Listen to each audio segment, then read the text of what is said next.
सर्व पत्रकार बंधूंचं मी याच्या प्रेसला मनापासून स्वागत करतो. निवडणुकीच्या प्रचाराचा आज अंतिम दिवस आहे. किंबहुना कालच बऱ्यापैकी सगळ्यांच्या सभा वगैरे काल सगळं संपलंय. काल माझ्या विरोधकांची सभा त्या चौंडेश्वरी चौकामध्ये पार पडली आणि मला असं वाटत होतं की मी गेल्या 12-14 दिवसांमध्ये जे प्रश्न उपस्थित केले होते किंबहुना मी ज्या विकासाच्या कल्पना मांडल्या होत्या त्या कल्पनेला त्यांच्याकडून काहीतरी प्रतिसाद येईल किंवा त्यांच्या कल्पना विकासाच्या मांडल्या जातील किंवा माझ्या प्रश्नांची उत्तरं दिली जातील असं मला एक वाटत होतं. पण दुर्दैवानं काल जी सभा झाली त्या सभेमध्ये कुठल्याही विकासाची कसल्याही विजनची चर्चा न करता एकतर्फी चुकीच्या पद्धतीनं आरोप करण्याचा प्रयत्न त्या ठिकाणी केला. मला असं वाटतं की कालचं जे भाषण झालं ते थोडंसं पराभव मान्य करण्यासारखं भाषण होतं असं म्हटलं तरी काय वावगं होणार नाही.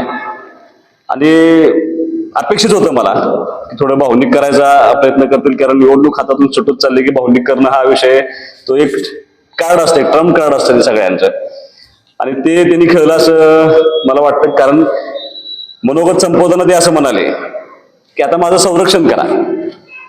मला असं वाटतं की ज्यावेळेला स्वतः दहशत करणारे लोक सगळ्या म्हणजे ह्या सगळ्या याच्यावरती दहशतीनं कमान ठेवणारे लोक ज्याला स्वतः संरक्षण करा असं म्हणतात, याचा अर्थ असा आहे की या विटे शहरामध्ये लोकशाही विजय होते, लोकांचा विजय होतोय हे त्यांचं संरक्षण मागण्यावरून सिद्ध होते असं म्हणलं तरी काय चुकीचं होणार नाही असं मानणारा मी कार्यकर्ता आहे. एक पिक्चरची आठवण करून देणार आहे. सिंगम पिक्चर एक होता आणि त्या सिंगम पिक्चर मध्ये जयकांत शिकरे नावाचं एक पात्र होतं. ते दरवेळेला लोकांना भीती घालायचं आणि शेवटला परत माझं रक्षण करा म्हणून पोलिसांच्या पाठीमागे लागायचे असं थोडंसं चित्रकालच्या सगळ्या सभेमध्ये मला दिसलं. आणि अनेकांनी मग अनेक विषय सांगण्याचा प्रयत्न केला. मग विरोधकांनी असं सांगण्याचा प्रयत्न केला की गेले 50 वर्ष आम्ही केलेल्या त्यागामुळं हे माझं विटा तयार झाले. मुळात तुम्ही जे सतत माझं विटा जे म्हणता ना, तर ते माझं विटा नाहीये. माझं मत असं की ते आमचं विटा आहे. ह्या शहरामध्ये जो आमूलाग्र बदल घडला ह्या शहरासाठी का तुमच्या एकट्याचं योगदान आहे असं माझं अजिबात मत नाही. माझं असं मत आहे की तुम्ही ते पहिलं माझं विटा मानस बंद करा, आता हे आमचं विटा आहे. आणि तुम्ही असं सांगितलं की आमच्या त्यागामुळं हे विटा शहराची निर्मिती झाली किंवा विटा शहर उभा राहिलं असं तुम्ही सांगितलं. आणि मला असं वाटतंय की हे तुम्ही काय ह्या शहरासाठी त्याग केलेला नाही, तुम्ही ह्या शहराचा उपभोग घेतलाय. तुम्ही ह्या नगरपालिकेच्या सत्तेच्या माध्यमातून ह्या शहराचा उपभोग घेण्याचा प्रयत्न केला. तुम्ही त्यागलं काहीच नाही, तुम्ही भोगलंय खूप.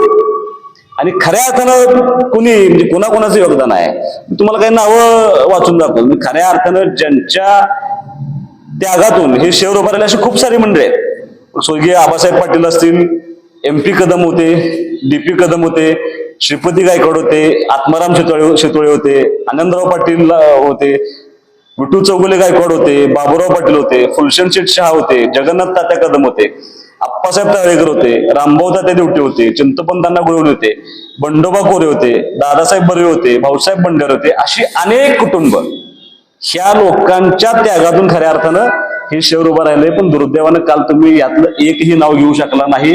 तुम्ही एकाधिकारशाहीनं हे सगळं मी उभं केलंय आणि सगळं माझं आहे या आविर्भावामध्ये काल तुम्ही तुमचं मनोगत त्या ठिकाणी व्यक्त केलं. आणि चला ना, ह्या लोकांचं योगदान असेल त्यात काय असं तुम्हाला मी मुद्दाम सांगतो. श्रीपती गायकवाड आणि MP कदम यांच्या कुटुंबानं त्याग केला ना. ही दोन माणसं या शहराच्या जडणघडणीमध्ये खपली गेली ना, यांची हत्या झाली. खरा त्याग काय असतो हे त्या दोन कुटुंबाच्या माध्यमातून आपण त्यांच्याकडून धडा घेतला पाहिजे की त्याग जो केला तो या दोन कुटुंबाच्या माध्यमातून त्याग केला होता. आणि मग विकासाचे मुद्दे बाजूला ठेवून आरोप प्रत्यारोप सुरू झाले. आणि नेहमीप्रमाणे माझ्यावरती एक आरोप केला की सुहास बाबर घरं फोडतो. आता याचं उत्तर मी प्रत्येक सभेमध्ये दिलंय की मी 13 नंबर प्रभागमधून भालचंद्र कांबळेला सगळ्यात आधी उमेदवारी जाहीर केली होती. तो प्रभाग बदलून गेला होता. तुम्ही परत त्याच्या भावाला त्या ठिकाणी नेऊन उभा केलं. मला सगळे सांगत होते कृष्णात अण्णांना उभा करा, त्यांच्या पुतण्यांच्या विरोधात मी नाही म्हणून सांगितलं. अण्णांचं वय झालंय, अण्णांना मी काय त्या ह्याच्यात पाडणार नाही. शरद सूर्यवंशीची उमेदवारी 12 मध्ये आम्ही आधी जाहीर केली होती, तुम्ही त्याचा भाऊ त्या ठिकाणी उभा केला. हे पाप भावांच्यात बांधणं लावलं, घरं फोडणं हे तुम्ही करताय. मी तुमच्या पुतण्यांच्या विषयी पण सांगितलं की ती माझ्याकडे कामाला येत होती, मी त्यांचं काम करून तुमच्या कुटुंबामध्ये आहे असं सही सलामत आणून सोडले. मी कधी त्यांना माझ्या पार्टीत या तर काम करतो असलं कधी सांगितलं नाही. त्याच्यापेक्षा महत्वाचं काय होतं की घरं फोडण्याचे जनक तुम्ही आहात. तुम्हाला कदाचित आठवत नसेल, श्रीपती गायकवाडांचे जे वारसदार होते अनिल भैया गायकवाड, यांच्या विरोधात सर्वात प्रथम तुम्ही अशोक गायकवाडांना उभं केलं होतं की भाऊभाऊंच्या तुम्ही सगळ्यात पहिले, तुम्ही काल म्हणाला की इतिहासात पहिल्यांदा असं घडलंय की भावाच्या विरोधात भाऊ उभा राहिला, तर असं नाही. याचे जनक तुम्ही आहात. अनिल भैया गायकवाडांच्या विरोधात अशोक गायकवाड निवडणूक तुम्ही लावली होती. विजयी झाल्यानंतर त्यांचा बोर्ड होता, अजूनही जखमा ओल्या आहेत अशा बोर्ड त्या कायद्याने लावला होता. म्हणजे या खऱ्या अर्थानं मला असं वाटतं की घरं फोडण्याचा सुद्धा जबाबदारी की तुमच्या, याचा माझ्याशी याचा काही संबंध नाही. अनेक वेळा तुम्ही अनेक मुद्द्यांची चर्चा करताना तुम्ही असं म्हणलं की 1980च्या पूर्वी माझं घर आहे, तुझा जन्म पण झाला नव्हता, त्यामुळे सगळं मोकळं असल्यामुळे पार्किंग सोडलं नव्हतं. त्या दरम्यान तुमच्या आसपासच्या बऱ्याच लोकांनी घरं बांधली होती, त्यांच्या घराला पार्किंग आहे की. आणि मी तुमच्या घराला पार्किंग नव्हतं असं म्हणलंच नव्हतं. तुमच्या घराला पार्किंग होतं, तुम्ही आता बंद केलं ते पार्किंग, आणि मग तुमच्या गाड्या सगळ्या रस्त्यावरती उभा असतात. एक गाडी बसली पार्किंग होतं तुमच्या घरात, तुम्ही ते बंद करून तिथं ऑफिस केलं आणि तुमच्या सगळ्या गाड्या बाहेर. मी तुम्हाला पार्किंग नाही असं म्हटलं नाही. आता तुम्ही किती 100 गाड्यांचं पार्किंग बसेल एवढं, पण ते बाहेर म्हणलं ना हरेवाडीला, आम्ही गावात राहतोय, आमची अडचण झाली ना, आम्हाला पार्किंग ट्रॅफिक ही समस्या आम्हाला भेडसावतात. आम्ही ते मुद्दे मांडतोय लोकांच्या समोर, लोकांना अपील होत आहेत, त्यात आमचा दोष नाही. मी प्रत्येक वेळी सांगतोय की नगरपालिकेनं जागा ताब्यात घेतल्या नाहीत, आपल्याला डेव्हलप नाही करता आलं. तुम्ही काल भाषणामध्ये असं सांगितलं की पंचमुखीच्या पाठीमागे एवढी मोठी जागा आहे आणि तिथं मल्टीस्टोरी पार्किंग उभा करतात.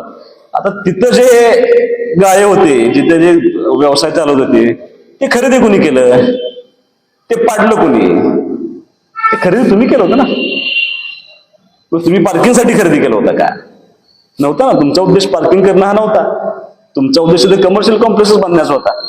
मग आता त्याच्यावरती तुम्ही आज मतदानाच्या आदल्या 2 दिवसामध्ये तुम्ही लोकांना सांगताय की तिथं पार्किंग उभा करायचं होतं, तिथं आम्ही उभा केलं असतं. मला असं वाटतं की मी जे मगासपासून म्हणतोय की तुम्ही नगरपालिकेची सत्ता भोगली, तुम्ही त्यात काय केला नाही. तुम्ही ती पार्किंगची जागा असेल, त्या पॉवर हाऊस, ज्या पॉवर हाऊसच्या म्हणजे ज्या पॉवर हाऊसमध्ये हे विट्याला लाईट दिली गेली होती व्यवसायांना घरांना, त्या पॉवर हाऊसच्या जागेचं सुद्धा तुम्ही त्या ठिकाणी मात्र करून टाकलं. आज तुम्हाला पार्किंगचा साक्षात्कार झालाय. तिथं देवस्थानच्या जमिनी कुठे गेल्या, यात्रा कमिटीच्या जमिनी कुणी खाल्ल्या, याला त्याग म्हणत नाहीत, याला भोग म्हणतात असं मानणार मी कार्यकर्ता आहे. आणि सारखं माझं बेटा. मग कोविडच्या काळामध्ये कुठं होतं बेटा? कोरोनाच्या काळामध्ये तुम्ही बाहेर सुद्धा आला नाही, तुम्ही दुर्लक्षित केलं सगळं. तुम्ही नगरपालिकेच्या माध्यमातून एक हॉस्पिटल उभं करायचं नाटक केलं, तुम्हाला प्रांतांनी तहसीलने दंड केला 12 लाख रुपये की तुम्ही या विट्यातल्या लोकांच्याकडून चुकीच्या पद्धतीने पैसे घेतले, तुम्हाला दंड केला. त्यावेळेला आम्ही जबाबदारी घेऊन फिरत होतो सगळीकडे, आम्ही लोकांना मदत करण्याचा प्रयत्न करत होतो. तुम्ही कोविडच्या काळामध्ये घरात बसला होता. परत आरोप केले की आम्ही गाव सगळं शांत ठेवायचा प्रयत्न करतो. परत माझ्यावर आरोप केला की मी असं भाषणात म्हणलो की मला आता माझा अडवायला बाप नाही. मी कधी म्हटलो? त्याची पार्श्वभूमी पण सांगायला पाहिजे ना. तुम्ही ज्याला असं म्हटला की तू आता सांगतोय की माझा बाप सुद्धा मला थांबवायला, हे कधी? तुम्ही जर माझ्या कार्यकर्त्यांना, माझ्या सहकार्यांना जर दम द्यायला लागला तर माझं नैतिक कर्तव्य त्यांचं रक्षण करणं. माझं मत हेच आहे की तुम्ही दम द्यायला लागल्यानंतर माझं जबाबदारी आहे त्या लोकांचं संरक्षण करतं. आणि संरक्षण करत असताना मला आता थांबवायला वडील नाहीये, तुम्ही त्या टोकाच्या संघर्षाला जाऊ नका हे सांगणं माझं काम होतं. त्याच्यामध्ये तुम्ही म्हटलं की आमच्या घरावर दगडफेक केली पण आम्ही शांत राहिलो कारण गावामध्ये दंगा होऊ नये, चुकीच सांगतायत. तुमच्या व्यक्तिगत भांडणासाठी तुमच्या घरावरती दगडफेक झाली होती. आमच्या खरेदी विक्री संघावरती निवडणुकीच्या वादावरून तुम्ही दगडफेक केली. 2004 साली विधानसभेला अनिल भाऊंचा पराभव झाला, तुम्ही आमचं अख्खं ऑफिस फोडलं होतं. पण तरी सुद्धा आमच्या कुटुंबानं, आमच्या कार्यकर्त्यांनी त्याला संयम दाखवला का? तर गाव शांत राहिलं पाहिजे. मला असं वाटतं की तुम्ही करताय दंगा धोपाडा, तुमचं काम आहे. आजही तुम्ही लोकांना दम देताय की नाही मनाला विचारा. आज लोकांना सांगताय तिकडं काय फिरतोय, जिकडं काय फिरतोय, तिकडं मतदान करायचं नाही, तुला परत बघून घेईल, भाजी मंडईमध्ये बसायचं आहे का नाही, मला कात का तुम्ही? आता ही लोक सगळे पाठीमागे पडले, लोक घाबरत नाहीत. लोकांच्या मनातून सगळे विषय आता हे बाजूला गेले. तुम्ही दुसरा आरोप केला की माझी नक्कल केली, आणि सुहास बाबरने माझी नक्कल केल्यामुळं मला अत्यंत वेदना झाल्या. मी माझी सगळी भाषणं या नगरपालिकेच्या निवडणुकीची, विधानसभेच्या निवडणुकीची काढा. मी त्यांना प्रत्येक भाषणात सांगितले की मला तुमचं घर संपवायचं नाही, मला कोणाचं राजकारण संपवायचं नाही. सदाभाऊंचं वय ते माझ्यापेक्षा खूप, माझ्या वडिलांच्या वयाचे आहेत. आमदारकीमध्ये सुद्धा ते 10 वर्ष सिनियर आहेत मला, त्यामुळे मी त्यांच्यावरती कधीच काही बोललो नाही. त्यांची नक्कल केली होती मी. तुम्ही केलेल्या, तुमच्या चिरंजीवनी केलेल्या चुकांचं तुम्हाला मी विश्लेषण करून सांगत होतो. आणि जसं तुम्हाला वाईट वाटतंय तसं ज्या वेळेला अनिल भाऊ हॉस्पिटलमध्ये ऍडमिट होते त्यावेळेला तुमचे चिरंजीव आता पोटनिवडणूक लागते, आता काही म्हातारं माघारी येत नाही असं म्हणत होते ना. आम्हाला पण वेदना झाल्या होत्या. ज्या वेळेला अनिल भाऊ गेल्यानंतर पहिली निवडणूक लागली त्यावेळेला तुम्ही त्या निवडणुकीला उभा राहिला आणि तुम्ही गेलेल्या व्यक्तीवर सतत टीका करत राहिला. त्यावेळेला आम्हाला वेदना झाल्या नसतील, आमच्या कार्यकर्त्यांनी वेदना झाल्या नसतील, आम्हाला वेदना झाल्या होत्या. त्यामुळे संस्कार माझे काढू नका, संस्कार आपले ना आपल्या मुलाच पण बघायला पाहिजे की असं कसं चालेल. म्हणजे गेलेल्या व्यक्तीवर तुम्ही बोलताय ते चालतात. मी तुम्हाला तुमची झालेली चूक फक्त तुमच्या भाषेत तुम्ही कसं समजावून सांगू शकता एवढंच सांगितलं मी. त्याच्यामध्ये मला असं वाटतं की मी काय तुम्हाला कोणाला दुखवावं यातून बोललो नव्हतो. अगदी आत्ता रिसेंट नंदकुमार पाटील आमचे कॅन्डिडेट आहेत. तुम्ही जाहीररित्या त्यांच्या व्यंगावरती चर्चा करता, मीम्स टाकता, सोशल मीडियावरती त्यांच्यावरती कमेंट करता. त्यांच्या कुटुंबात त्रास होत नसेल, त्यांना त्रास होत नसेल, मग आपलं सगळं झाकून ठेवायचं, दुसऱ्याच वापरून बघायचं. असं वाटतं की आपले पण संस्कार सगळ्यांनी बघायला पाहिजे असं मानणारा मी कार्यकर्ता आहे. सत्ता आली तर सुहास बाबर आणि सगळी मंडळी नगरपालिकेच्या टेबलवर पाय ठेवून बसते. आता कोण बसणार आहे? आता काजल मित्र पाय ठेवून बसणार आहेत, विनोद घोनी पाय ठेवून बसणार आहेत, सुहास बाबर पाय ठेवून बसणार आहेत. मी तुम्हाला माझा स्वभाव सांगतो. 2012 साली मी पंचायत समितीला निवडून आलो, मी उपसभापती म्हणून काम करतोय. तेव्हापासून 2025च्या आजपर्यंत मी जर पंचायत समितीमध्ये कुठल्याही कामानिमित्त आत गेलो तर पंचायत समितीच्या पायरीला पाया पडल्याशिवाय मी आज जात नाही. कारण मला त्याची जाणीव आहे की त्या पंचायत समितीने माझं राजकीय कारकीर्द घडवलेले आहे. मी त्याला मातृसमान त्या पंचायत समितीला मानत असतो. त्यामुळे माझं असं मत आहे की मला ते संस्कार आहेत की कुठं पायटून बसायचं, कसं बसायचं, कुणाचं एवढा माज आणणारा कार्यकर्ता मी अजिबात नाही. ते मग मला असं वाटतं की एकदम चुकीच्या पद्धतीनं काहीतरी टीका करायची म्हणून तुम्ही अनेक मुद्द्यांच्यावरती म्हणजे कदाचित लोकांना दिशाभूल करण्याचा प्रयत्न केला. कारण विजन तुम्हाला सांगता आलं नाही, काम काय तुम्हाला त्या ठिकाणी सांगता आलं नव्हतं. आणि सत्ता आली तर आमदार तोच आहे, परत नगरपालिका त्याच्यानंतर गोरगरिबांच्या घरावरती बुलडोजर फिरवलं असेल करून बुलडोजर आपला स्वभाव नाही. आता ज्यांनी भाजी मंडीवरती बुलडोजर फिरवला, ज्यांनी पोलीस स्टेशनच्या समोरच्या गाड्यांवरती बुलडोजर फिरवला, त्या लोकांनी माझ्या बुलडोजरची काळजी करू नये. हा, मी बुलडोजर फिरवणार, तुमच्या दहशतीवरती फिरवणार, तुमच्या भ्रष्टाचाराच्या प्रवृत्तीवरती फिरवणार, तुम्ही जी एकाधिकारशाही वापरता त्याच्यावरती सुहास बाबर बुलडोजर फिरवणार आणि या शहरामध्ये लोकशाही निर्माण करण्याचा प्रामाणिक प्रयत्न करणार. तसं तुम्ही जर बुलडोजरचा अर्थ घेतला असेल तर मग माझी काय अजिबात अडचण आहे. तुमच्या भ्रष्टाचारावर मात्र मी 100% बोलणार. परत काल टेंबूच्या पाण्याविषयी काढला, मी अत्यंत कमी बोललो ह्या कालच्या ह्या 2025च्या नगरपालिकेच्या निवडणुकीमध्ये टेंबूविषयी फार कमी बोललोय मी. जिथं टेंबूचा वास्तवात फायदा आहे ते मांडण्याचा प्रयत्न केलाय, पण तुम्हाला आता बोलण्याचा अधिकारच नाही. आता तुम्ही सांगताय की टेंबूला सगळ्यात जास्त पैसे मी आणले ना, असं नाही ना, तुम्हाला अधिकार राहिला नाही. तो का तुमच्या 10 वर्षाच्या कार्यकाळामध्ये एक दगड आणला नाही. आणि सगळ्यात पहिल्यांदा ह्या योजनेला हिंगवणारा कोण माणूस होता तो तुम्ही होता. तुम्ही त्याला असं म्हणाला होता की हे दिवा स्वप्न आहे, हे कधीच असं होऊ शकत नाही. आणि आता पूर्णत्वास गेल्यानंतर आता म्हणायचं की याच्यासाठी मी प्रयत्न केले, दुटप्पी भूमिका आहे. ही भूमिका लोक अजिबात स्वीकारणार नाहीत असं म्हणणार मी कार्यकर्ता आहे. आणि फरक बघा, मी माझ्या पॅनलचं विश्लेषण यापूर्वी केलंय, आमच्या नगराध्यक्ष मॅडमनी ह्या पॅनलचं सगळं विश्लेषण केलंय. मी मगाशी तुम्हाला ज्या कुटुंबांची नावं सांगितली की ह्या कुटुंबांनी या शहरामध्ये ही शहराची जडणघडण करण्यामध्ये खूप मोठं योगदान केलंय, त्या कुटुंबातला प्रत्येक सदस्य आज एकतर आपल्या पॅनलमधून उभा आहे किंवा तो सदस्य आपल्या पार्टीचं, शिवसेनेच्या पार्टीचं ताकदीनं काम करतोय. मला याचा मनस्वी आनंद आहे की खऱ्या अर्थाने हे शहर ज्या लोकांनी उभा केलंय ते सगळी लोकांची वारसदार माझ्या बरोबर आहेत. जेवढी तुम्हाला नावं घेतली त्या सगळ्या लोकांचे वारसदार अत्यंत ताकदीने माझ्या बरोबर आहेत. आज आमच्या नगराध्यक्षपदाच्या उमेदवार मी सगळ्यांना सांगतोय सक्षम आहेत. त्या प्रत्येक सभेमध्ये भाषण करतायत, त्या प्रत्येक सभेमध्ये त्यांचं मत मांडतायत, त्या प्रत्येक सभेमध्ये काय करू शकतो ते सांगतायत. त्या स्वतः एका शारदा महिला नागरी पतसंस्थेचे चेअरमन आहेत. त्यांनी अनेक लोकांना रोजगार उपलब्ध करून दिलाय. ते अनेक लोकांना महिलांना आर्थिक मदत करतात जेणेकरून त्यांचं कुटुंब उभं राहिलं पाहिजे. तुम्ही काय केलं? तुम्ही तुमच्या नगराध्यक्ष पदाच्या उमेदवाराला काल बोलायला संधी दिली का? का नाही दिली? त्या सक्षम नाहीत का? ओबीसीची महिला म्हणून दिली नाही? अशी काय तुमच्या मनामध्ये आहे का काय पाप दुर्दैवानं आहे असं तर ते पण सांगायला पाहिजे, द्यायला पाहिजे. तुम्ही सभेच्या समोर तुम्ही एवढ्या त्यांना संधी द्यायला पाहिजे असं माझं मानणार मी कार्यकर्ता आहे. माझा भाऊ प्रत्येक भाषणात सांगतोय की जरी मी निवडून आलो तरी सुद्धा मी कुठल्याही सत्ता पदावरती जाणार नाही. माझी अशी इच्छा आहे की हे शहर सर्वसामान्य माणसांच्या लोकांच्या ताब्यात राहिलं पाहिजे, तिथला माणूस सत्तेत गेला पाहिजे, हे माझा भाऊ प्रत्येक सभेत सांगतोय. तुम्ही काय सांगताय? नगराच्या खुर्चीला माझी खुर्ची लावून बसणार आणि मी सगळं कारभार करणार का? उमेदवार सक्षम नाही? तुमच्या घरातला उमेदवार असेल तरच सक्षम, अन्यथा इतर कोण सक्षम नाही असं तुम्हाला म्हणायचं आहे का? मग जर सक्षम उमेदवार नाही तर का त्यांना दुर्दैवाने तुम्ही त्यांना उमेदवार दिली? का तुम्हाला फक्त सह्या द्यावं पाहिजे? तुमचं ऐकणारेच लोक तुम्हाला पाहिजे असं तुम्हाला म्हणायचं आहे का? आता माझ्यावरती भाषण करत असताना एकदम माझी नगराध्यक्ष म्हणले की मी महिलांच्या निरंजनकडे बघून, तुम्हाला कोणी विचारलं होतं? एक्सप्लेनेशन कशासाठी देताय? शंका आहे का तुमच्या मनात? काय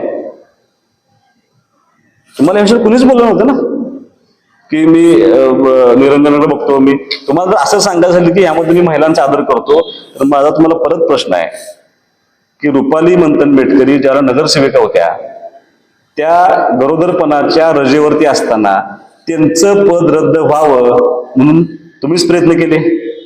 तुम्हीच कलेक्टरना अर्ज दिला की ह्या गैरहजरात त्यांचं पद रद्द करावं. तुम्हाला माहित होतं त्या गरोदरपणाच्या रजेवरती आहेत, मग तुम्हाला त्याला महिलेची भावना दिसली नाही. अनिल आप्पांच्या मंडळी, नेहा डोंबे ह्या महिलाच होत्या. यांना उमेदवार देतो देतो देतो म्हणत आणलं आणि त्यांचा विश्वासघात केला. मग तुम्ही महिलांचा विश्वासघात करताय, तुम्ही त्यांच्या भावनांची खेळताय. मग एवढं सगळं असताना निरंजनकडे बघितलं काय नाही बघितलं काय? आणि तुम्हाला विचारलं होतं कोणी? हा चर्चेचा विषय नव्हता काय? कशासाठी तुझं एक्सप्लेनेशन काय मला माहित नाही. माझ्यावरती आरोप केला की सहानुभूतीमुळं विधानसभेची निवडणूक जिंकली. आता बरोबर 1 वर्षापूर्वी काय आरोप होता? ईव्हीएम मुळे जिंकली. ईव्हीएम केलं, हा निकाल जनतेचा नाही, मी मान्य करत नाही, हा ईव्हीएमचा कौल आहे तो त्यांना मिळालाय आणि तुम्ही ते डिक्लेअर करून टाकलं की मी डिक्लेअर करतो हा विजय ईव्हीएमचा विजय आहे. आता 1 वर्षापूर्वी ईव्हीएमचा विजय आणि आज बरोबर सहानुभूतीचा विजय, बरोबर 1 वर्षानंतर. मी मान्य करणार ना. पण त्या अनिल भाऊ गेल्यानंतर त्या वर्षभरामध्ये मी 1300-1400 कोटी निधी आणू शकलो ना त्या मतदारसंघाला. मी ते काम केल्याला दाखवले. सांगितलं मी माझ्या वडिलांचं नाव घेतले का? माझा जर समृद्ध वारसा असेल माझ्या वडिलांचा, माझ्या वडिलांनी त्याग करून समर्पित भावनेनं जर जीवन जगलं असेल तर मी त्यांचा वारसा सांगायच नाही का? आज तुम्ही हनुमंत पाटील साहेबांचा वारसा सांगत नाही का? आता हनुमंत पाटील साहेबांचे पंतू आले ते पण सांगतात हनुमंत पाटील साहेबांचा वारसा. मग ही सहानुभूती द्यायची का निवडणूक? मग तुम्ही सहानुभूती मिळवायचा प्रयत्न करत नाही का? मला असं वाटतं की मी आत्ताच्या ह्या नगरपालिकेच्या निवडणुकीला मी कुठेही नाव घेतलेलं नाही. मी काल फक्त पहिल्यांदा भाषणात अनिल भाऊंचं नाव घेतलं की अनिल भाऊंचं असं स्वप्न होतं 2016च्या निवडणुकीमध्ये अनिल भाऊ सतत सांगायचे की मला हे शहर बारामती सारखं करायचं आहे आणि एक संधी मला द्या की मी बारामती सारखं शहर तुम्हाला मी करून दाखवतो. तेव्हा तुमचं भाषण असं होतं की आम्ही सिंगापूर करू, असं तुमचं भाषण होतं. आता झालं का सिंगापूर 9 वर्षामध्ये? सिंगापूर कधी करायचं नाही झालं तसं ना. हे मोठ्या अडचणी आहेत. ते मला 42 मताचं मताधिक्य मिळालं. ॲरोगंट आहे सुहास बाबर. आता ॲरोगंट कोण आहे? पाटील की कुणाच्यात आहे? सगळ्या लोकांना माहित आहे. म्हणजे मी आज प्रत्येक ठिकाणी फिरत असताना जे मला जाणवलं शहरामध्ये जो प्रतिसाद मिळाला त्याच्यात मला जाणवतं कोण ॲरोगंट आहे कोण आहे. मी 42 मताचं मताधिक्याचं एक्सप्रेशन कधी देतो त्याची पार्श्वभूमी पण तुम्ही सांगायला पाहिजे. तुम्ही आज परत तीच भाषणं करताय जी भाषणं 2004 साली केली होती ती तुम्ही 2025च्या निवडणुकीला तीच भाषणं करताय. ही बाहेरचे आहेत, ह्यांच्या ताब्यात काय द्यायचं नगरपालिका? ह्यांचा काय संबंध आहे?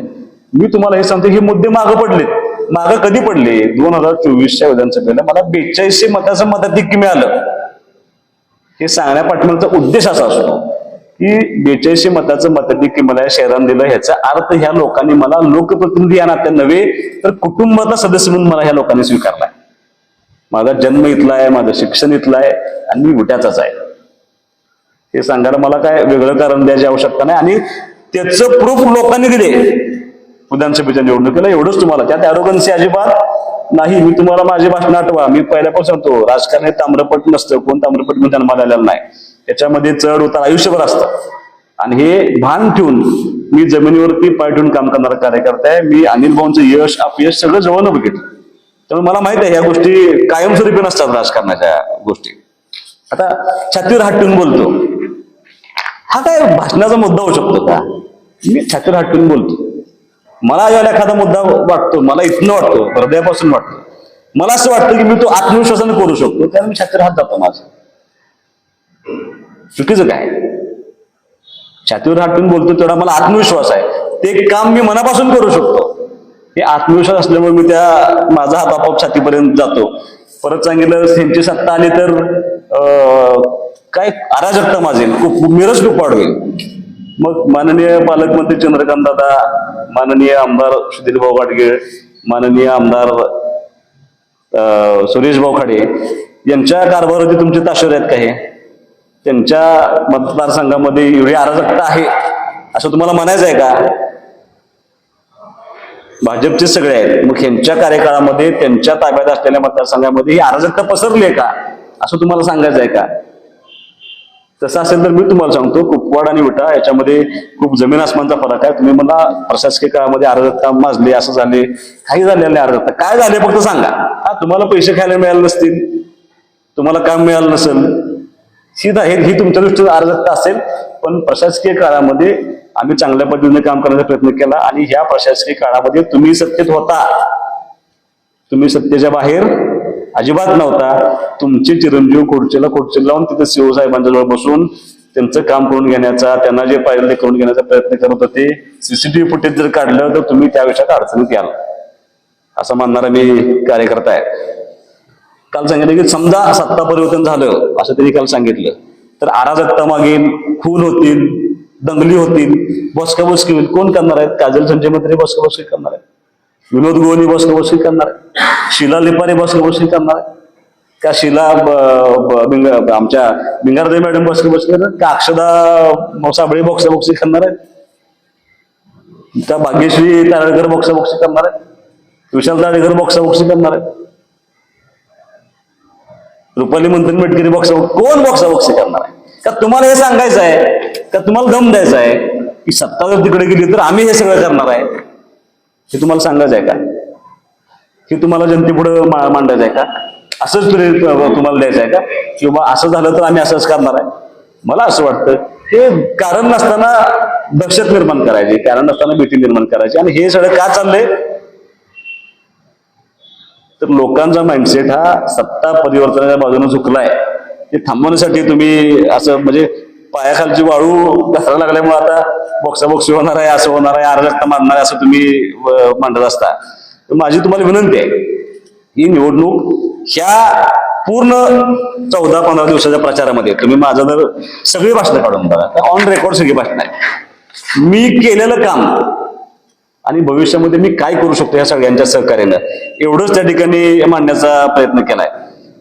तुम्ही माझ्यावरती एवढा आरोप केले, त्या आरोपाचं उत्तर मी तुम्हाला दिले. तुमच्यावरती मी जे जे प्रश्न उपस्थित केलेत, दुर्दैवानं त्या प्रश्नाचं एकही उत्तर तुम्हाला देता आलं नाही. उलट तुम्ही सभेचा जास्तीचा वेळ हे एक्सप्लेनेशन देण्यामध्ये घालवला आणि माझ्यावरती चुकीच्या पद्धतीने आरोप करायचा प्रयत्न तुम्ही त्या ठिकाणी केला होता. मला असं वाटतं की बरोबर 1 वर्षापूर्वी ईव्हीएमच्या नावाखाली तुमच्या चिरंजीवी माननीय पंतप्रधान नरेंद्र मोदी आणि अमित शहा यांच्या कार्यपद्धतीवर शंका घेतली होती, ईव्हीएमवर शंका घेतली होती, त्यांना प्रश्न विचारले होते. ते जर पंतप्रधान प्रश्न विचारू शकतात तर एक सामान्य नागरिक सुहासावर तुम्हाला प्रश्न विचारतो एवढा राग कशा झाला? मी तुम्हाला प्रश्नच विचारले होते. पूर्ण निवडणुकीमध्ये मला जे फिरताना जाणवलं, मी सगळीकडे फिरलो, घर टू घर फिरत असताना तिथल्या लोकांच्या समस्या माझ्यासमोर मांडल्या. आजही मूलभूत सुविधा ज्या नगरपालिका ज्यांना आवश्यक होतं ते 40-50 वर्षाच्या सत्तेमध्ये तुम्हाला देता आलेल्या नाहीत. हे तुमचं अपयश आहे. हे तुमचं दुर्दैव आहे. आणि ते स्वीकारायच्या बाजूला राहिलं आणि तुम्ही इलेक्शन भावनेच्या कार्डवरती घेऊन जाण्याचा प्रयत्न केला. मी कधीच भावनेच्या कार्डवरती मी आता निवडणूक केलेली नाही, पण कामाच्या जीवावरती निवडणूक करतोय. मला असं काल सदाभाऊंच्याकडून खूप अपेक्षित होतं की भाऊने काय केलं हे सांगावं 50 वर्षामध्ये आणि काय करणार हे सांगावं, पण दुर्दैवानं ते सांगता आलं नाही. ते माझं माझं माझं करत गेले. ते फक्त त्यांचं योगदान सांगण्यात रमून गेले. ह्या शहरामध्ये ज्या कुटुंबाने योगदान दिले त्या कुटुंबाचं कुठेही भाऊने नाव घेतलं नाही. असं एकाधिकारशाहीनं एकट्यानं करून गाव कधीच होत नसतं. या सगळ्या लोकांचं योगदान आहे. ही सगळी मंडळी माझ्याबरोबर, त्याचा मनुष्य आहे, आम्हाला आनंद आहे.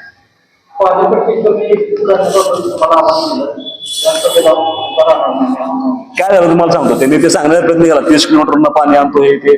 आता गोगावचं पाणी एवढ्या लांब आहे, त्याची पाणीपट्टी कशी लावतो ते मला माहित नाही. पण आता आम्ही सोर्स कुठे घेतलाय? सोर्स बाजारला घेतलाय. भविष्यामध्ये अडचण, आता सध्या पाणी आपण अडचणच्या तलावातूनच उचलतोय, किती लोकांना माहिती आहे मला माहित नाही. वाजरचा सोर्स आणखीन जवळ आणलाय आपण. अजून एक 6 महिने वर्षभर गेलं की जी नेवरीची आपली पाणी पुरवठा योजना होती, माझं स्वप्न आहे की ती परत पुनर्जीवित करायची. कदाचित ती जर सगळ्या पाईपलाईन आज असत्या, आपल्या जॅकवेल बिकवेल तिथंच आहे सगळं, अजून ती सगळं असतं तर तिथलं पाणी वापरून आपण शाहूनगर, संभाजीनगर, शिवाजीनगर या सगळ्यांना रोज पाणी देऊ शकलो असतो, जे फक्त 8 किलोमीटरवरती आहे. आणि इकडचा लोड कमी केला असता. आणि हे सगळं सोलरवरती नेतोय. मी प्रत्येक भाषणामध्ये सांगतोय की मी सोलरला नेणार आहे. तुम्ही अडचणमध्ये तुम्हाला मी अक्षांश रेकॉर्ड टाकतो, तिथे जावा. सोलरचे पॅनल बसवायचं काम अंतिम टप्प्यात आहे.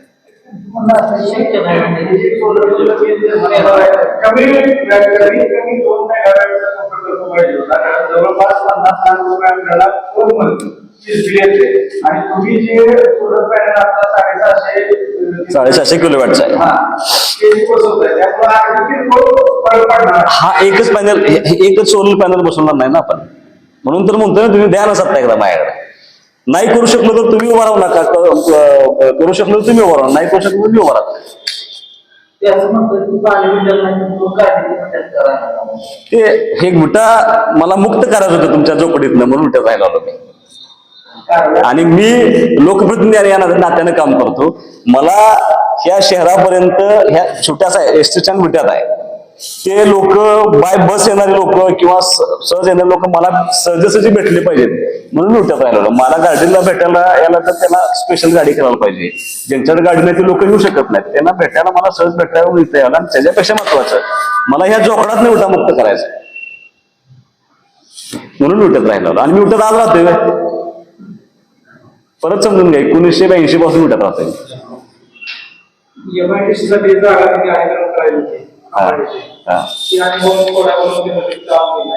नाही, परत समजून घ्या, MIDCची जागा अधिग्रहित करायची होती. त्याच्यापेक्षा त्यातले आता तुम्ही आरोप करा, त्या खंबळ्यातली अनेक लोक भूमिहीन होत होती. खंबळ्यात त्या लोकांना आत्महत्या करण्याशिवाय पर्याय राहत नव्हता. जसं आज आपण प्रयत्न करतोय की रस्ता जात असताना एकही घर पडलं नाही पाहिजे, एकही वीट नाही पडली पाहिजे, तसंच त्यांची अवस्था होती. एक्सपान्शन करायला अर्थ नव्हती, पण जी लोक भूमिहीन होणार आहेत त्यांना परत सोर्सच नाही काय, आणि करायलाच हरकत नाही. करू ना, अजून जागा शोधू आपण, आणि प्रयत्न करू. पण कंपन्या आल्या होत्या का तशा? आज कंपन्या केली तर किती प्लॉट मोकळे आहेत?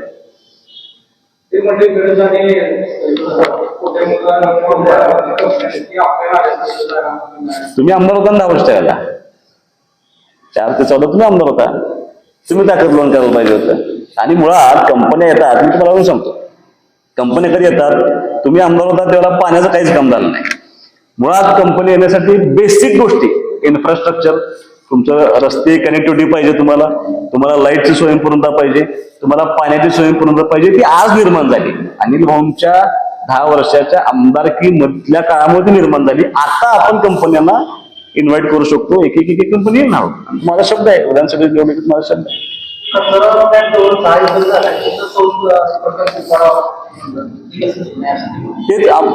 तुम्हाला तेच सांगतो ना, सगळं त्यांना सांगायचं मी. सत्ता आली तर मी करणार ना. आमचा प्रयत्न असा आहे की त्या 7 एकरामध्ये तुम्ही आता सीओना, तुम्ही आता आज आचारसंहिता आहे, तर आचारसंहिता संपल्यानंतर तुम्हाला उजवात घालून येतो सीओच्या बरोबर. आपलं 14 कोटी रुपये राज्य शासनाकडून येणं आहे.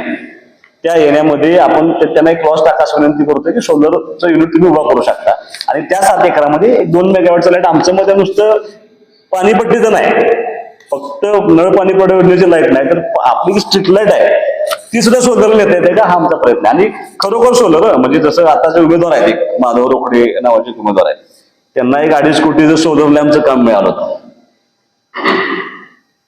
कुठं आहेत सोलर लॅम्प? एकही सोलर लॅम्प कुठ्यात नाही. असला सोलर मी काय उभा करणार नाही, मी ऍक्च्युअल सोलर उभा करणार आहे. त्याचं आता 700-750 किलोवॅटचं काम चालू आहे. ह्या 7 एकरात सुद्धा आपण सोलर प्लांट उभा करणार आहे. आता क्रीडा संकुल त्या कुटुंबाने एक्सप्लेनेशन दिले की मुळात ह्या क्रीडा संकुलला 2001 साली मान्यता होती माझ्या हिशोबानं. त्यावेळेला ह्यांनी जागा नाही अशी असमर्थता नगरपालिकेने दर्शवली. भाऊंच्या काळात क्रीडा संकुल मंजूर होतं. नंतर सदाभाऊ आमदार झाले आणि त्यांनी त्या क्रीडा संकुलाला परत काय केलं, आरक्षित जागा दाखवण्याचा प्रयत्न केला. ती जागा त्यांच्याकडनं खरेदी करून घेतली आणि भाडेपट्ट्यानं राज्य शासनाने दिली असं दाखवलं. त्या जागेमध्ये जवळपास 1 एकर जागेमध्ये त्यांनी अतिक्रमण केलं मेटकरींच्या जागेमध्ये. त्या मेटकरींचे त्यांचे न्यायप्रविष्ट विषय असल्यामुळे त्याचे पैसे खर्च करतात. त्यामुळे क्रीडा संकुल तसंच राहिलं. तुम्ही जर आणि क्रीडा संकुला जागा देत असताना तुम्ही जागा दिली की ह्याच्यापेक्षा ती सोयीच आहे हे बघायला पाहिजे होतं. तुम्ही जर आज क्रीडा संकुलला गेला तर तो 200 मीटरचा ट्रॅक आहे, 400 मीटर ट्रॅक नाही घेतो आणि त्या ट्रॅक मधून सुद्धा अख्खी ओघळ गेली अशी प्रचंड मोठा नाला त्या ओढा त्यातनं गेलाय. कसं डेव्हलप होणार तिथं? मी मला जागाच चुकला. तुम्हाला फक्त ते तुमच्या याच्यासाठी करायचं होतं म्हणून तुम्ही ते करून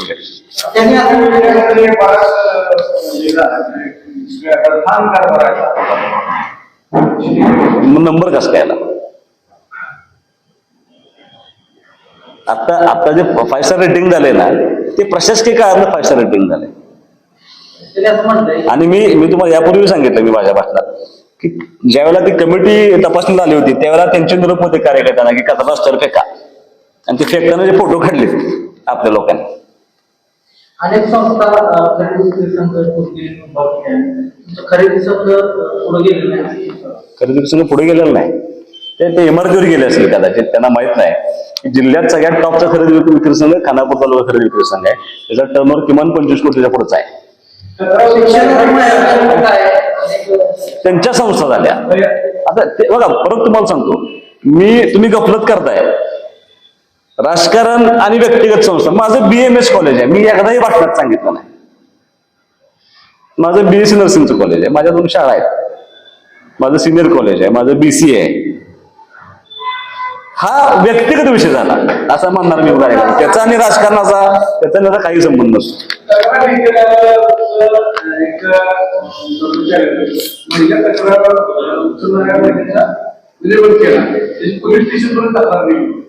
तर माझ्या कानावरती आलेला नाही, कारण ठेका काय माझ्यावर नाही. ठेका काय मी कॉन्ट्रॅक्टर नाही. कॉन्ट्रॅक्टर कोण घेत होतं कदाचित तो राग असेल, त्यांना ठेका मिळाला नाही तर राग कदाचित त्यांच्याकडे असेल. आता सुद्धा परत त्यांनी ते कचरा विल्हेवाट लावायला ठेका पण त्यांच्याकडेच गेल्या वाटतं.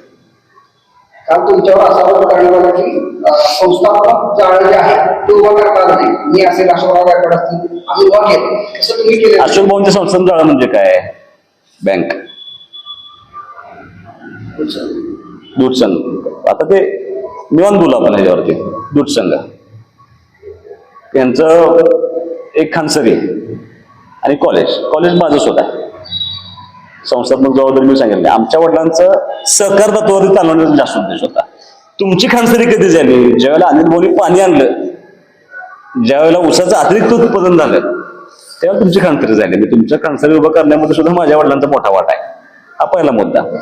ज्या परिस्थितीमध्ये तुम्ही जे आरोप करता ना, आता तुम्ही आमच्या आरोप संस्थांचं काय झालंय? मग माझाही प्रश्न आहे, तुमच्या वडिलांच्या नावानं एक हनुमान बाजार होता, तो कुठं आहे?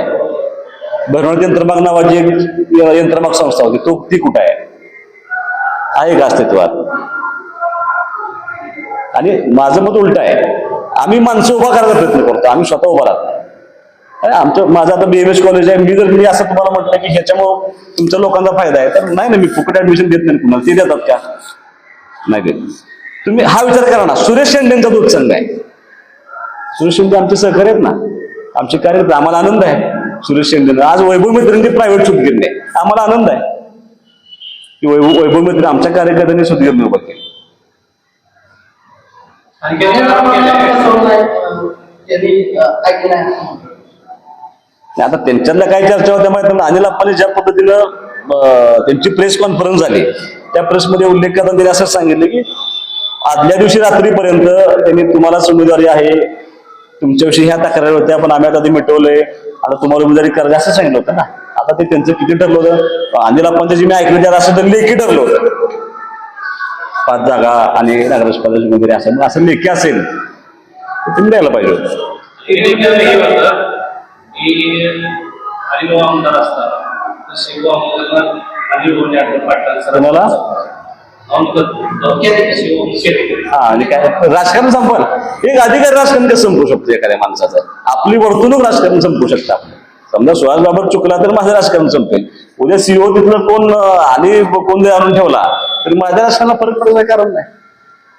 रस्ते आणि गटारीचे काम आहे प्रशासनाची शासनाने टक्केवारी मिळवून देण्यासाठी केली. टक्केवारी मिळवून देण्यासाठी सोर्सच नाही तुमच्या गावात काम काय करावं. म्हणजे ह्या शहरामध्ये काम करताना मी तुम्हाला सांगितलं, मला सुद्धा वाटतं ना कन्स्ट्रक्टिव्ह काम करावं की आता रस्ते गटर सोडून कडा संकुला एखादं चांगलं मोठं ग्राउंड असावं, बगीचा असावा किंवा नाट्यगृह असावं. अनेक समाजाच्या आता नाभिक समाजाची मागणी त्यांच्या सामाजिक सभागृहाची किती वर्ष आहे. किंवा बिरोबा मंदिराला कंपाऊंड करायचं आहे, जागा एक ही जागा नगरपालिकेच्या ताब्यात नाही किंवा त्यांनी घेतलेल्याच नाही. मग आता ना इलाज असतो, वैशिष्ट्यपूर्ण योजनेमध्ये सुद्धा आपल्याला रस्ता गटर बनल्याशिवाय पर्याय नाही. आणि मी खरं याच्यावर बोलला नव्हतो रस्ता आणि गटर म्हणजे माणसात आज केली असतात माझ्याकडे. मी फिरताना आज ही सकाळी मी एका वस्तीत फिरायला गेल्यानंतर त्या वस्तीने एकच सांगितलं की आमची तेवढी रस्ता आणि गटर करा. मग माझा प्रश्न तुम्हाला हाच आहे की या प्रश्नाचं उत्तर तुम्ही दिलंच नाही की तुम्ही 40 वर्ष सत्ता भोगल्यानंतर आजही त्यात मूलभूत प्रश्न असा आहे की पाणी येत नाही, रस्ता नाही आणि गटर नाही. मग हे अपयश नाही का? याची जबाबदारी तुम्ही स्वीकारला पाहिजे का नाही? चांगलं बसस्थानक पडलं ते बसस्थानक आता खूप पतनाव कदम साहेबांनी ते बसस्थानक बांधलं होतं. आता त्या बसस्थानकाची इतकी सुंदर जागा आहे आपल्याला, तिथली पार्किंगची व्यवस्था, तिथे प्लॅटफॉर्म वाढवणं आवश्यक होतं, तिथं त्या वॉशरूमच्या संख्या वाढवणं व्यवस्थित होतं, ते दत्त मंदिर आम्ही तसं इतका सुंदर प्लॅन केलाय. आणि परत कोणी आरोग्याला रक्कम कमी झाली, त्यांना ते माहितच नाही. रक्कम कमी झाली नाही, उलट ह्या शहराला येणारं जे ट्रॅफिक आहे किंवा ह्या शहरामध्ये फ्लोटिंग लोकसंख्या आहे त्याच्यावरती परिवहन डिपार्टमेंट ठरवतं की किती पैसे द्यायचे. त्यांनी पहिल्या टप्प्यात 15 कोटी दिले, आता 10 कोटी दिले, अजून 25 कोटी रुपये हे झाले. आणि सगळं बांधकाम झाल्यानंतर पूर्ण जे रस्ते आहेत, अंतर्गत रस्ते, ते पूर्ण कॉन्क्रीटीकरण होणार, त्याला 5 कोटी रुपये, असं 30 कोटीचा अख्खा प्लॅन आहे. हे बहुतेक अज्ञानातनं त्यांनी सांगितलेलं दिसतं. चांगलं आणि बसस्थानक पाडणं आवश्यक होतं का नव्हतं मला सांगा. उलट अशोक भाऊनी काल भाषणामध्ये पत्रकार साहेबांचा एकेरी उल्लेख केला 3दा. ज्याचं नेतृत्व तुम्ही ज्यांचं मांडलं होतं त्याचा एकेरी उल्लेख करू नये राजकारणात.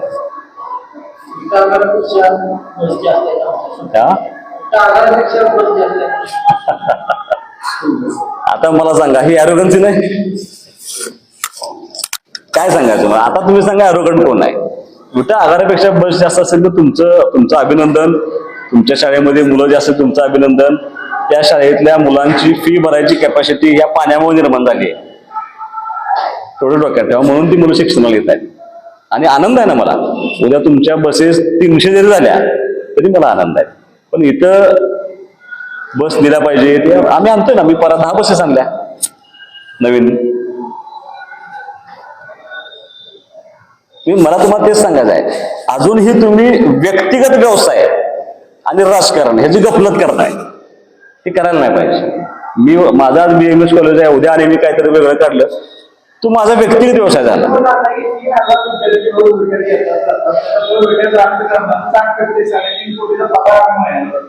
माझं 1,500 पोरं येऊन जाऊन करतातच करोस. मी राजकारणात नाही कधी मांडलं. परत माझं म्हणणं असं आहे की तुम्ही ते पगारावरचे शिक्षक आपल्यातले किती आहेत? 100% तुम्ही आपल्या लोकांना भूमिपुत्रांना नोकरी दिली आहे का? नाही टिकले. सलग 5 वर्ष एखादा शिक्षक टिकलाय का तुमच्या? नाही टिकला. तुम्ही परवा सांगितलं होतं टेंबूच्या अर्थचक्रामध्ये सांगितलं 500 कोटीचा कशा पद्धतीने तुम्ही आता मी भाषणात असं सांगितलं होतं की मूळ व्यवसाय जे आपले होते ते पोल्ट्री आणि यंत्रमाग. पोल्ट्री आत्ता जरा बरं आहे, पण 12-13 हजार यंत्रमागापैकी 3-3.5 हजार यंत्रमाग फक्त शिल्लक राहिले आपल्या. दुर्दैवानं या यंत्रमाग व्यवसायावरती प्रचंड मोठी अडचण निर्माण झाली आणि आपलं सगळं अर्थचक्र, ज्याला पाणी नव्हतं त्याला हे सगळं अर्थचक्र ह्या 2 व्यवसायावरती टिकून होतं. आज यंत्रमाग थांबलाय बऱ्यापैकी, पोल्ट्री थोडस चालू आहे. एकही नवी कंपनी, आता कंपनी हळूहळू यायला सुरुवात होईल. आत्ता जे अर्थचक्र सगळं चाललंय की नाही, माझं असं मत आहे की ते पूर्ण टेंबूच्या पाण्यावर 4,500 एकरच्या आसपास क्षेत्र या विटे शहराचं दिसतंय. तुम्हाला ग्रामीण भागात सांगत नाही मी. 6 टप्पा कोण जाणार आणि त्या 400-500 एकर वाढच होईल. आणि ह्या मागच्या वर्षीच्या ऊसाची 50 कोटी रुपये फक्त ऊसाची रक्कम आली विटे शहरामध्ये. मी आता तुम्हाला तरकारी सांगत नाही, मिरची सांगत नाही, द्राक्ष सांगत नाही, तुम्हाला पटणार नाही, पण आपल्या लोकांनी सुपारीची शेती पण चालू केली आहे. मी माझ्यावर प्रयोग केला, मी नारळाची शेती चालू करतोय. लोक आता वेगवेगळ्या शेतीकडे वळायला लागले. ह्या शेतीवरती अवलंबून असलेली कृषी सेवा केंद्राची दुकान आहेत नाही, त्यांचं ट्रान्झॅक्शन 100-200 कोटीवर असेल. आणि ह्याची अवजारे जी विकली जातात, ट्रॅक्टर आहेत, अवजारे सगळे विकतात, ह्याचं ट्रान्झॅक्शन 200-300 कोटीचं ट्रान्झॅक्शन आहे. म्हणजे मला असं वाटतं की आता जो पैसा किंवा जी गर्दी दिसते ती सगळी ते कृष्णेच्या पाण्यावरती आहे. त्यांनी असं एक सांगितलं की तहसीलदार ऑफिस असेल, कोर्ट असेल, प्रांत कार्यालय असेल, हे सगळं आमच्या कारकिर्दीत आम्ही उभा केलं. तसं त्यांनी काहीच केलं नाही त्यामध्ये. आता तुम्हाला सांगितलं की माणसंच उभं करायचं काम केलं पहिली गोष्ट. आणि माझं उलटं म्हणणं आहे, तुम्ही सेशन कोर्ट आणण्यामध्ये आम्ही यशस्वी ठरलो. आता इथं जे मागासवर्गीय मुलांचं वसतिगृह आहे, 100 मुलांचं वसतिगृहाचे आपण नवीन मंजूर करून आणले. त्याचं मंजुरीचं पत्र तुम्हाला मी त्या ठिकाणी देतो. आणि हे कन्स्ट्रक्टिव्ह काम करत असताना उलट माझा तुम्हाला प्रश्न आहे, त्यावेळेला सुद्धा दंगा झाला होता. ही प्रशासकीय इमारत बांधताना तुमच्या डोक्यात विजन नव्हतं. तुम्ही उठाशहर कधीच वाढणार नाही असं गैर धरून तुम्ही पुढे बांधलं आणि मागं जागा मोकळी होती. तेच जर तुम्ही आज मागं सरकून बांधलं असतं, आपल्याला चौक प्रशस्त करता आला असता, आपल्याला पार्किंगची व्यवस्था प्रशस्त करता आली असती. ते सोडून तुम्ही काय केलंय मला सांगा. बघा, 10 वर्षाच्या कारकिर्दीमध्ये एक प्रशासकीय इमारत आणि सगळे पिकअप शेड तालुक्यातले, त्यांचं माझं श्रेय त्यांना पूर्ण आहे. जेवढे तालुक्यात पिकअप शेड आहेत का नाही सगळे त्यांचे. ते एखाद दुसरंच आमच्या भाऊंचं असेल, माझं तर अजून एक पण पिकअप शेड दिलेला नाही. हे सोडून तुमच्या 10 वर्षाच्या आमदारकीच्या काळामध्ये काही नाही. आणि तुमचं भाषण होतं, भाऊंचं भाषण होतं, सदाभाऊंचं. ज्यावेळेला सदाभाऊ आमदार होते की पंक्तीमध्ये वाढपी जर आपल्या ओळखीचा असेल तर 2 लाडू जास्त मिळतात. आमदार हाच नगरपालिकेचा विकास ताकदीने करू शकतो. माझं करेक्ट म्हणणं तेच आहे आता की आमदार नगरपालिका त्याच्याकडे असेल तर चांगल्या पद्धतीने विकास करू शकतो. आज प्रचारात आता काही तास उरले, विटेकर नागरिकांना काय आव्हान? मी तुम्ही एक जे जाणवलंय मला, माझ्या प्रत्येक सभेमध्ये महिलांची संख्या लक्षणीय उपस्थित होती. माझ्या प्रत्येक सभेमध्ये तरुण मुलांची संख्या लक्षणीय होती. आणि मला असं वाटतं ही उपस्थिती ही नगरपालिकेच्या निवडणूक सत्तांतराच्या दिशेने झुकलेली आहे. लोक एक संधी मी मागतोय लोकांना, लोक मला संधी देतील. आणि लोकांना अपील झाले. काय अपील झाले? काम केलेलं सांगतोय आणि काय करणार हे सांगतोय. लोकांना ते अपील झाले. मला असं वाटतं की लोक याला संधी देणार आपल्याला. परवा आपण सभेत बोलला होता की नगरपालिकेच्या स्टँडमध्ये टेबल ब्रांच नाही, बेंचेस नाही, बेंचेस नाही. त्या आपल्या बोलण्याच्या शब्दावरती त्यांनी घटना करताना म्हटलं की विद्यार्थी जितक्या नगरपालिकेच्या शाळा सगळ्या आशिषी पत्र जास्त तरी चालले असते, बसायला ते मुलांना बेंचेस पाहिजे.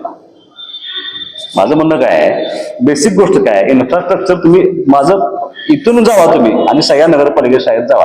मी काल भवानीनगरमध्ये परवाची सभेला गेलो होतो. माझं भाषण चालू असताना एक तरुण मुलगा उठून आला आणि माझं भाषण थांबवून त्यांनी सांगितलं थोडी शाळा आमची व्यवस्थित करा.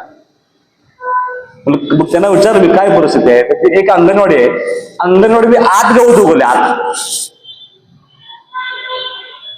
इतकी भयानक अवस्था आहे. ते कुठल्याही शाळेला बसायला मला माझं सांगत नाहीये. 2016च्या निवडणुकीला तुमच्या जाहीरनाम्यामध्ये तुमचा उल्लेख आहे की सर्व शाळा टॅब युक्त करू. मी म्हटलं होतं का तुम्हीच म्हटला होता. मग टॅबयुक्त राहिलं किमान बेंचयुक्त तरी करायचं. सूर्यनगरमध्ये लोकवर्गणी करून बेंचेस दिलेत आणि त्या शाळेचं लाईट बिल ते मुलांच्याकडून पैसे घेऊन भरतात. हे मला काल सभेमध्ये महिलांनी सांगितलं. हे काय सुहास बाबांचा आरोप आहे का? लोक बोलतात ना खालून. काही नगरसेवक असे आहेत त्यांचे की अगदी फुलेनगरचे मी सभेला गेल्यानंतर आश्चर्यकारक 200-250 महिला त्या कार्यक्रमाला उपस्थित होत्या, तेवढीच पुरुष उपस्थित होते. माझं भाषण होण्यापूर्वी काही महिलांनी मनोगत व्यक्त केलं आणि त्यांनी असं सांगितलं की मागं निवडून दिलेल्या नगरसेवकाचं नाव आम्हाला आठवत नाही, कुणाला मतदान केलं होतं ते आठवत नाही, ते परत कधी नगरसेवक त्या वॉर्डामध्ये गेलेले नाहीत, सुखदुःखाच्या कार्यक्रमाला नाहीत, कुठलंही काम त्यांच्या मार्फत झालेलं नाही, असेही काही नगरसेवक आपल्या होत्या आहेत. काल राष्ट्रवादीची युवा नेत्यांनी पत्रकार परिषद घेतली आणि जे काही त्यांनी 500 रुपयाचे स्टॅम्प ते करार साहेबांच्या जागेचं डॉक्युमेंट सांगितलं, त्यामध्ये आपल्यालाही त्याची जानकारी आहे अशी म्हणून सरळ सरळ त्यांनी आपल्यालाही आपल्यावरती आरोप केले. नाही, मला काय मी प्रेस कोणाची बघत नाही, कारण मी इतक्या व्यस्त होतो प्रचारामध्ये, मी प्रेस बघितलेला नाही. पण तसा आरोप असेल म्हणजे त्यांनी कुणी जागा घेतली कोणाची?